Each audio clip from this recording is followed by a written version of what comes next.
A treasured pediatrician from Tennessee spends the night out at an NBA basketball game.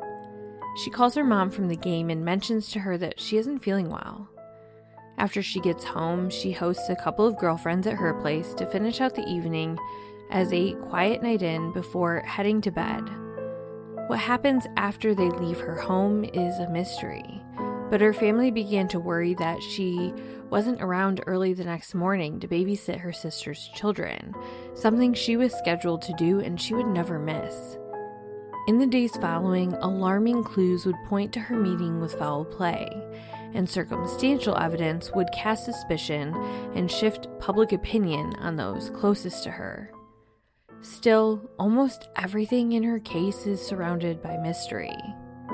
She was known to love jigsaw puzzles, meticulously working on them and then gluing and framing the finished product to display. A puzzle seems like the perfect metaphor for this case, with little pieces everywhere that all must fit together somehow, but that authorities and her loved ones have not been able to connect at this point. Is the mysterious phone call to her house at 1:58 a.m. the missing piece? I'm your host Megan, and each week on A Simpler Time True Crime, I cover older unsolved cases and challenge the idea that a simpler time means a safer time. This week, I'm bringing to you the unsolved disappearance of Dr. Cherryl Lamont Pearson.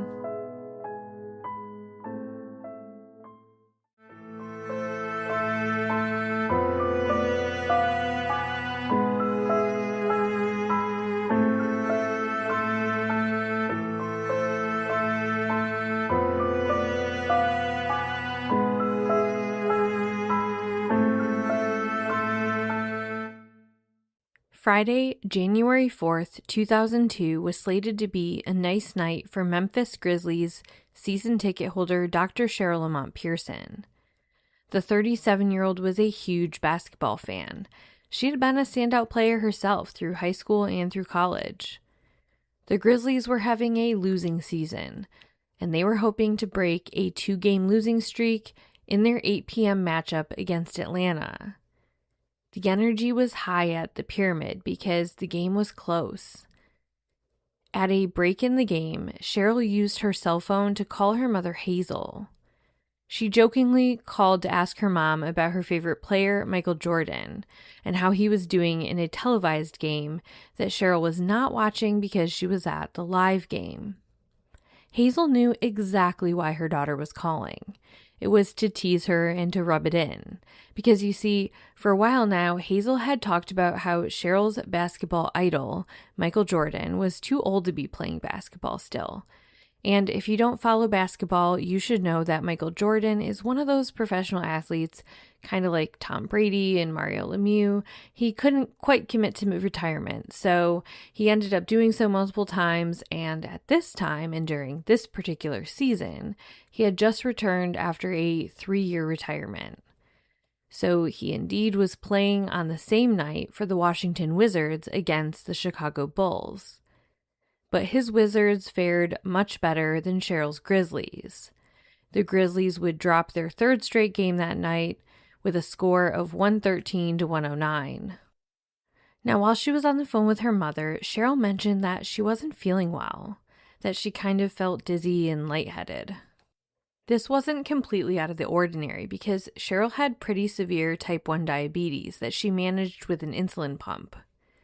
When blood sugar is too high or too low, a person with diabetes can experience symptoms such as excessive thirst, frequent urination, fatigue, blurry vision, shakiness, sweating, confusion, irritability, and fast heartbeat. It can get really dangerous and severe if left untreated. But being a doctor herself, Cherryl was well prepared to manage her condition, and she had good safety checks in place. Cherryl frequently checked in with her family and would often let them know when she was home safe for the night. Now, some write-ups on this case will say that Cherryl left the game early because she wasn't feeling well, but I personally couldn't find any original reporting or any specific information that said she left early, though it's possible she may have. What we do know is that Cherryl had a couple of friends stop by to visit after the game. One of those is her good friend named Andrea Fox. The other friend has never named herself publicly. Because Andrea has named herself, that's the only reason I'm specifically using her name. According to Andrea, there was nothing out of the ordinary about that evening. They hung out, they visited, they laughed, they caught up, and her and the other friends stayed until after midnight, and they left just before or around 1 a.m. when Cherryl called it a night herself. She let them know that she really had to get to bed because she had to get up early to watch her sister's children. The kids were due to come over at 7 a.m. that Saturday morning. Cherryl was absolutely obsessed with being an aunt. Her older sister, Lorinda Hildreth, had 3 children, and Cheryl's refrigerator was plastered with photos of them and their artwork. It was a very regular occurrence for Cherryl to watch Lorinda's children while she worked her job as a physical therapist. So Cheryl's friends left that evening, and it appeared Cherryl was going to get ready for bed. But sometime after her friends departed that night, Cheryl's quiet night of sleep would be interrupted, and the events that followed would lead to a never-ending trail of unanswered questions.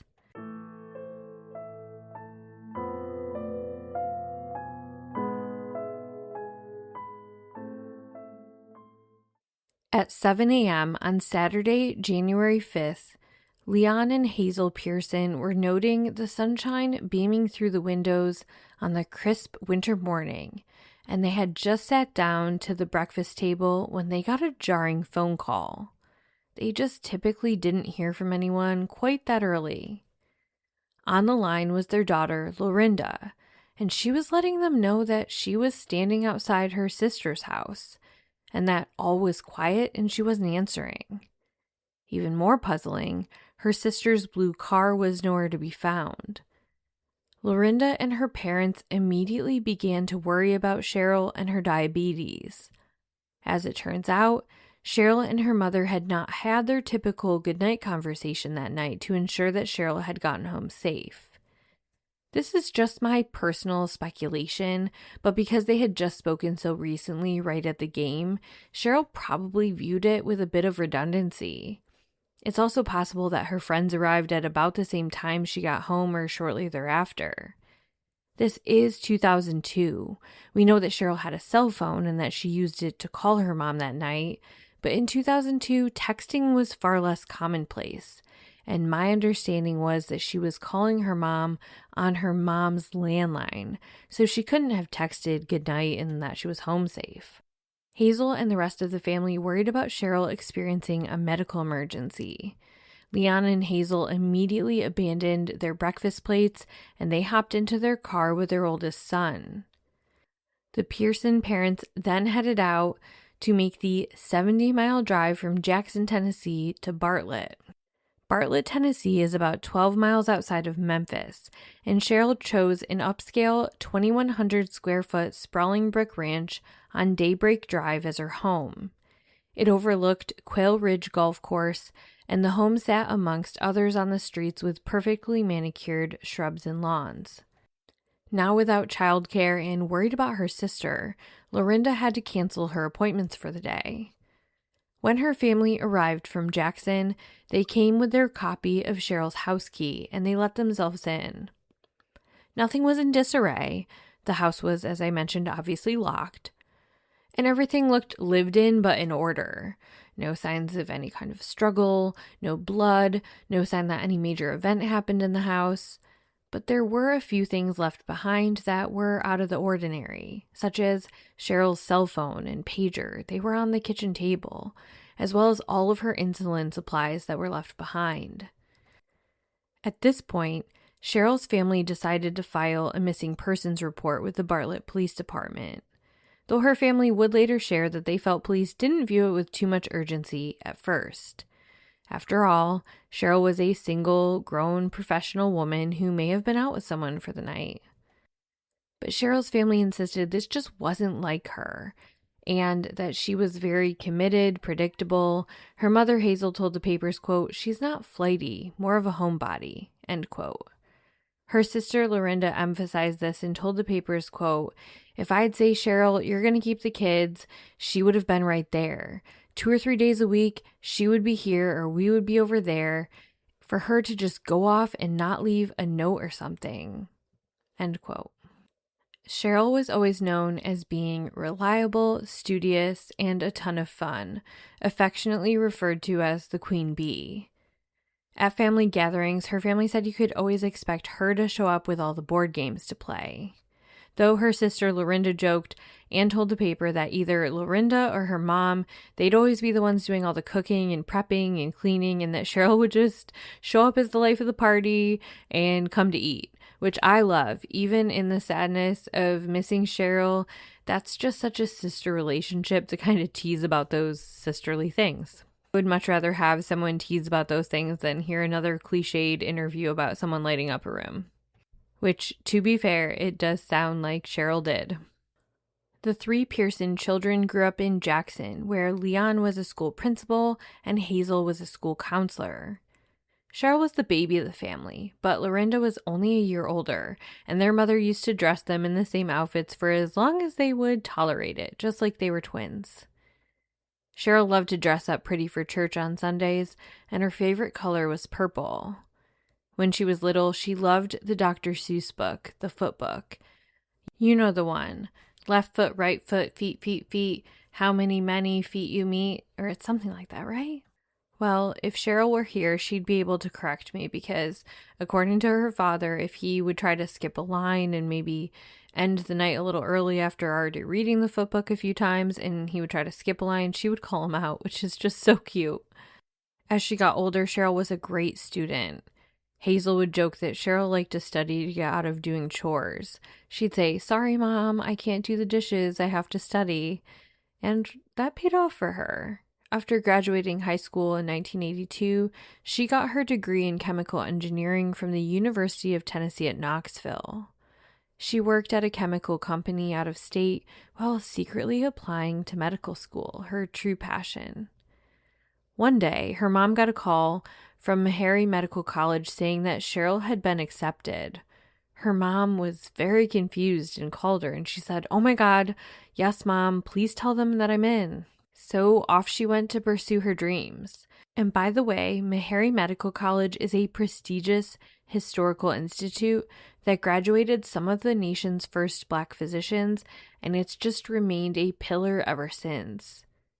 Cherryl went on to do internships in Nashville, Chicago, and Detroit, before settling back outside of Memphis, where she worked first in private practice before joining as a pediatrician for an office called the Raleigh Group, not to be confused with Raleigh, North Carolina. This is a part of Tennessee. Her sister Lorinda and her husband Chuck, they also lived in Bartlett nearby, and Lorinda was really close in contact because of Cheryl's diabetes and the potential for a complication to arise. And at this point, that's what her family was thinking had happened. That Cherryl must have gone out, become disoriented, gotten into some sort of accident, and that it was just a matter of time until they located her and found help. So while some of the family went out looking, Hazel and others stayed behind, trying to keep busy, tidying up the house and pacing back and forth, having no idea that they might be cleaning up a potential crime scene. Because Cherryl never came home that Saturday or on Sunday.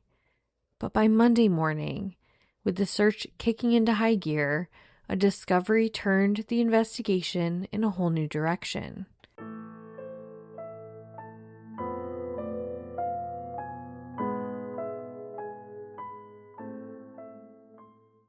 After being alerted to their missing colleague, the Raleigh group sprung into action alongside the family. They printed flyers and asked how they could help. And when Cherryl didn't return on Saturday night, Bartlett police also began to share in the worry, knowing of the medical risk, and so they deployed scent tracking dogs along with helicopters to search. And then, early on Monday morning, 2 days into the search, Cheryl's dark blue Audi sedan was found not far from her home. It was parked in the parking lot of the Gables Apartments. I mentioned how Cheryl's home overlooked the Quail Ridge Golf Course from the north side of it. While on the south side, that's where this apartment complex was. Something interesting that her family and police noted was that the area seemed to have already been searched. So did somehow everyone just miss it on Saturday and Sunday? Or was the vehicle moved there before it was found? Of course, authorities braced themselves when they opened the trunk, expecting to find the worst. But Cherryl was not in there. Curiously, some odd items were. First, there was what was described as her medical bag. It had some medical supplies in it, think like her stethoscope and the like. But it also seemed like she was kind of using it as a purse too, and it had personal belongings in it as well. In the trunk were the tickets from the game that night. 2 sets of keys were back there, including keys to her car. There was also a bank envelope with $140 cash in it, all in 20s. This was all confusing, like, why were these items in her trunk of all places? Particularly things like keys to get into her work office, keys to get into her home, and keys to drive her car. If Cherryl had been abducted or forced to go to an ATM to withdraw cash, why was this money left behind? Was it even related at all, or had she just taken out cash personally for another reason? And almost as strange as what was present was what wasn't. When police did a forensic search of the car, it appeared to have been completely detailed. Not even Cheryl's own fingerprints, much less those of anybody else's, were present. And I don't know about you, but when I'm just going about my life and having a regular day, I don't make it a habit to wipe down my steering wheel and entire car of my fingerprints. This shifted everything. Police and loved ones no longer believed that Cherryl had a medical emergency and was just missing. They now believed some person or persons had harmed her and made her go missing. But who and why? Cheryl's community was stunned. Those who worked with her said she was known as someone who took her time with patients. She was highly requested as a physician and very knowledgeable. A couple of her nurse colleagues regularly attended Grizzlies basketball games with her, and they said she just led a very quiet life. No enemies they could even remotely think of. Early on, Crime Stoppers put up a $1,000 reward, and then the medical group matched it and then some. They offered $10,000, bringing the reward up to $11,000. And in the meantime, police began interviewing everyone in her life. Now, this is only briefly mentioned in the reporting, but it did appear she had at least some kind of boyfriend. Not that they were super serious, but police pretty quickly got a hold of this person and ruled them out because of their alibi. So they never really come up again. Then they talked to those friends who were over, who reiterated that nothing odd came up that night. They visited, they left. She was in good spirits and was ready to go to bed so she could be awake in just a few hours to be on aunt duty. When talking to Cheryl's colleagues, they learned that Cherryl was actually on call that night. So the fact that her pager was left behind at the table, that was a big clue. A cell phone, yes, I imagine she would have that with her too, but cell phones were not as velcroed onto people back then as they are now. But her pager, she would absolutely need that for work. If she did leave the house, she couldn't have thought she'd be gone for very long because you have restrictions around the time sensitivity you have to return to pages when you're on call. And it wouldn't take long for them to get another clue about that piece as well. You see, police got a warrant for her phone records, and what they found was interesting. Now, there are 2 different reports on the length of the phone call, but at 1:58 a.m. on Saturday morning, Cherryl received a phone call to her house phone, and she for sure picked up. Almost all reporting, including the original statements from investigators to the media, they shared that the phone call was only about 5 seconds long. There is one isolated interview in 2016 with a detective who says the call was closer to a couple of minutes, which in this context is a huge discrepancy and could drastically alter the conclusions we draw about this call. So I really wish they would clarify that. But the call was traced to a Citgo gas station that was less than a half a mile from Cheryl's home. Police visited the Citgo station to see if they had any surveillance footage. And listeners, you already know the answer to that. So now we have a mystery caller at almost 2 a.m., about an hour after her girlfriends leave, and we know it's, if nothing else, a brief phone call. In an interview with Dateline, one of the investigators, Detective Lee, had some thoughts on this. The interviewer prompted the topic, saying, quote, "That phone call could have been, 'I'm on my way over,' or 'I'm at the service station, come meet me.' And it was Detective Lee that said, quote, 'It could have also just as easily been to see if she was home. She could have answered the phone, hello, hello, no response, and they hung up,' end quote." Which is chilling to think about. We know there is no sign of forced entry to her home, but the items she left behind seem odd even for just a quick trip out. So what if she did just open her door, possibly even to someone she knew, and that person quickly brandished some sort of weapon and abducted her? That would explain it. Others speculate that the phone call was someone luring her out with some kind of fake emergency that she responded quickly to, like a loved one that needed her or was experiencing a health issue. Whatever the case may be, there was a strong suspicion that Cherryl likely knew the person who caused her to leave her home, and that the payphone call was probably related.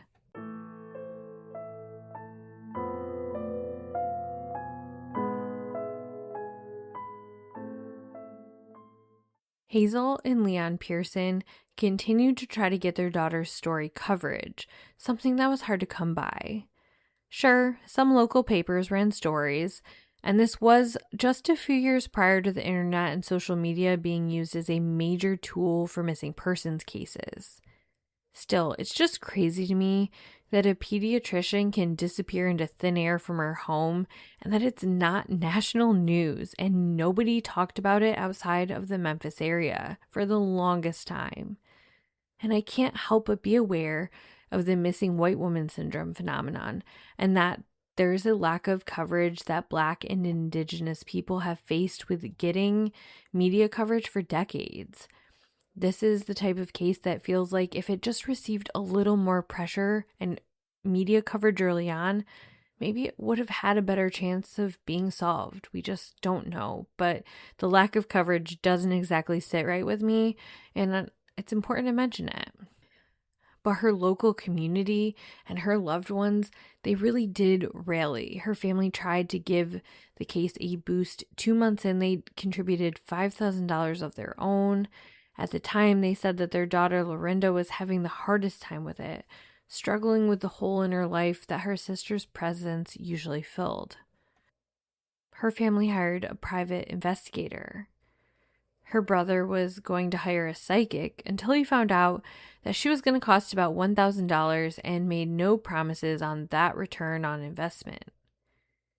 Cheryl's parents joined forces with parents of other missing and murdered young adults in Tennessee, and they tried to push for transparency and resolution in their children's cases. The Pearsons did interviews just pleading for information. Weeks turned into months and into years without any real updates. In fact, since the discovery of her car, there's never been another trace of Dr. Pearson again. But for whatever reason, at around the 4-year mark of the investigation, the case started stirring again. A governor's reward for $25,000 was tacked on, bringing the total reward up to $41,000 by March of 2006, and her parents even came into town for the announcement.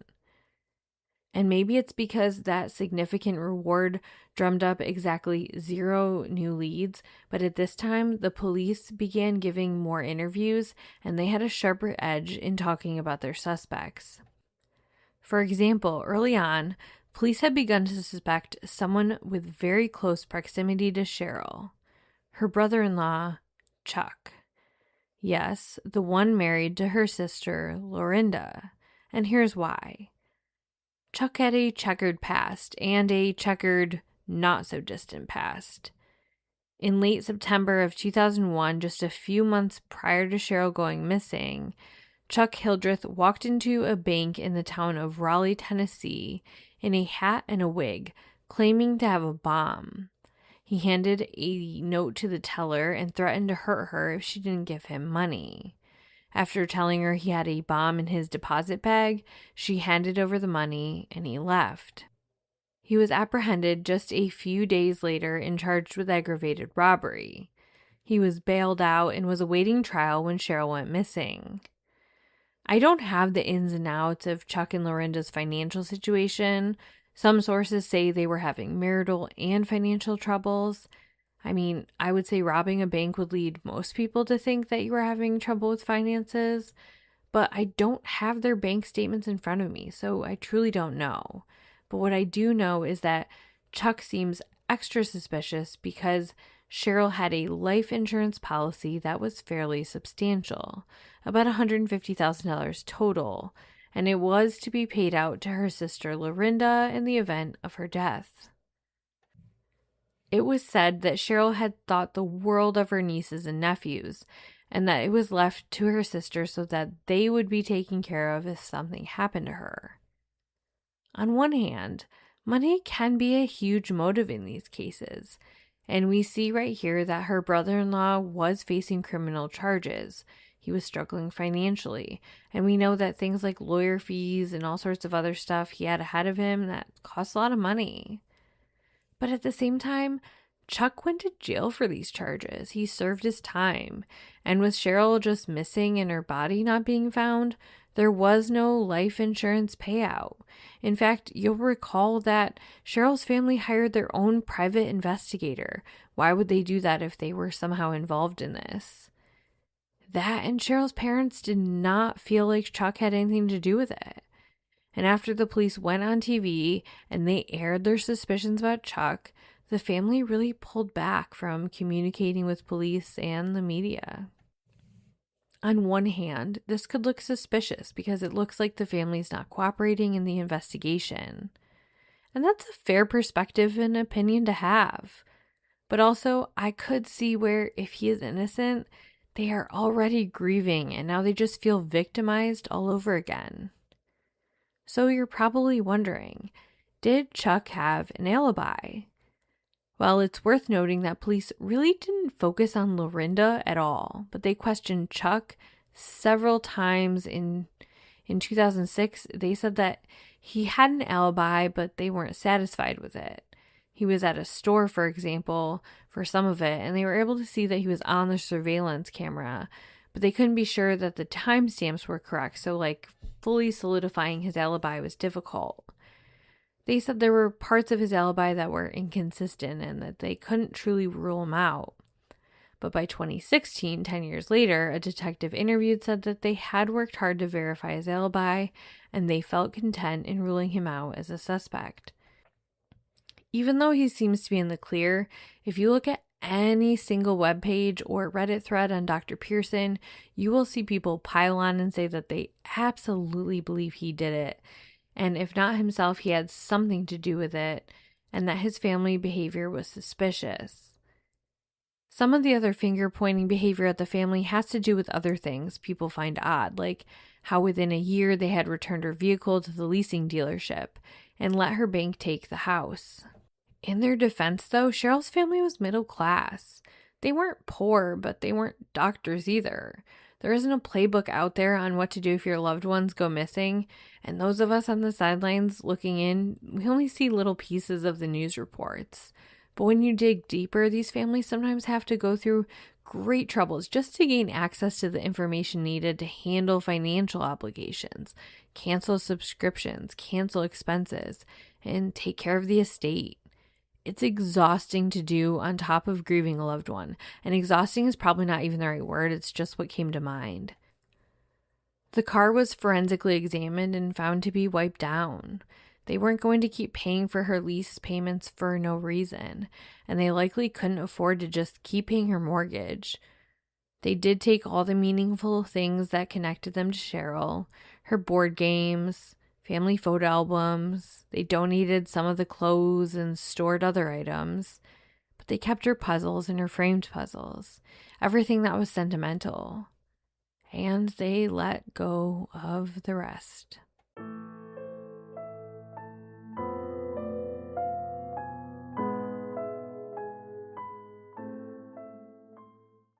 Now, one other theory that I have not yet talked about, but that is discussed out there, primarily online, is what is the malpractice suit theory. So just before her disappearance, the medical group / hospital system that Cherryl was working in was sued. It was a wrongful death malpractice lawsuit, and Dr. Pearson was named in it, seemingly in the death of a child in the pediatric emergency department. Some people online say that the child died and that the person suing the medical group wanted to point to Dr. Pearson's diabetes for her lapse in care of the child. And I don't know this story fully. The public information available is limited, but there are some pieces publicly available that do align with that in the public records that I do have, and I'll have those linked in the show notes. This shows a few different motions to dismiss the request to disclose aspects of Dr. Pearson's medical conditions and history. And this case was in different phases of litigation well beyond the time that Cherryl Pearson went missing. Some wondered, though, was the family involved? Like, were they so angry that they came after Dr. Pearson? I could see thinking that, but one thing to remember is that hospitals get sued all the time, and this wasn't just against her. She was just one of many people named as part of the medical group.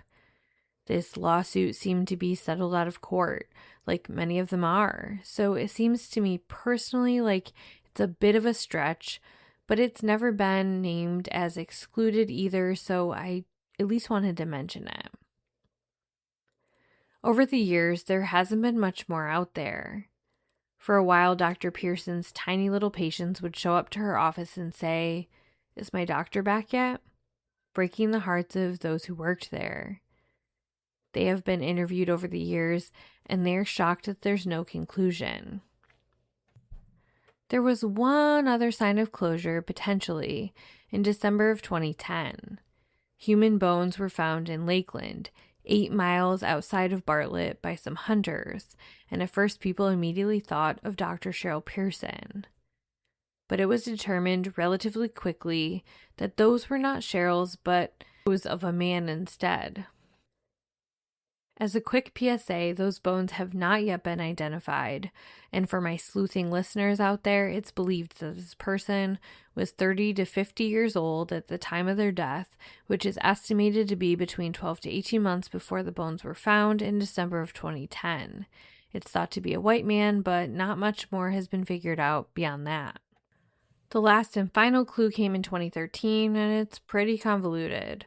One Tennessee inmate wrote to another indicating they knew what happened to Cherryl and insinuated that 2 women living in Georgia were aware as well. But police looked into this and they declared it a dead end. So what did happen to Dr. Cherryl Lamont Pearson overnight in January of 2002? How relevant is that phone call? Was it someone who knew her that lured her out? Was there a fake emergency?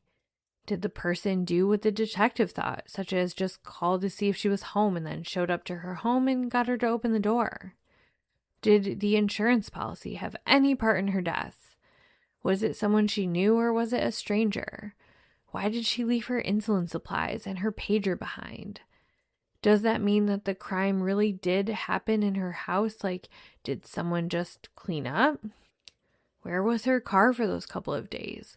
Was it really there the whole time and missed, or did someone move it later? But more than anything, where is Cherryl? What happened to her that night, and why? Cherryl was declared dead in late 2009, and her father Leon passed away almost immediately thereafter. almost as if a piece of him died with her, a feeling that even her living relatives must hold to a degree, just that missing piece. But legally declaring her dead and actually having answers are two different things, and no matter what, all who love Cherryl deserve those answers. Something kind of out of the ordinary that happened in more recent years was that a cold case detective working Cheryl's case actually made a Facebook page for it. I haven't seen updates to the page in a few years, but I still give credit to that detective for trying. They would interact with all sorts of kind of people all over the page, even if they were really out there. And I give them credit for doing anything to try to drum up leads. The page is still live at the time of this recording, so I encourage you to go check it out. But most importantly, if you have any information on the disappearance of Dr. Cherryl Pearson, please contact the Bartlett Police Department at 901-385-5555. This has been another episode of A Simpler Time True Crime. If you appreciate the work I'm doing, please leave a 5-star review on your favorite listening platform, and know that every word of mouth recommendation really helps me too. I work with families directly, so if you know of a family hoping to draw attention to a cold case that is from the year 2006 or earlier, direct them to my social media at simplertimecrimepod@gmail.com. I take case suggestions there as well. To support my show monetarily, please join the Spreaker Supporters Club linked in the bottom of the show notes to help me just move forward with this work. Thank you so much for listening, and join me again next Monday.